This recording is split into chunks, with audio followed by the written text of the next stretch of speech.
Okay, so we're checking the Dutch bucket system and we saw that these plants here are much smaller than all the rest. Definitely stressed. So when we turned on the system manually, these were not dripping. So now it's kind of like a detective work to see what was the problem. So when I unplugged them from here, water was not dripping from here. So we know that this part is not the issue. When I removed this emitter, algae came out and the system was on. Algae blew out of the hole here.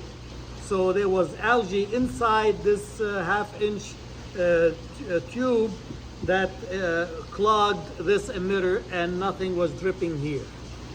Okay, so of course part of a maintenance of any system between crops is you use xylitol or vinegar or whatever you like to use to flush the system to kill anything that's inside, or even dissolve the minerals that accumulated inside the tubing and may also clog the holes for the emitter. So maybe not every crop, if it's like 30 days, lettuce crop, maybe not every 30 days you flush it, but you'll have to find your own protocol that you follow. But definitely, in my opinion, once every month or two if you push your luck. Okay?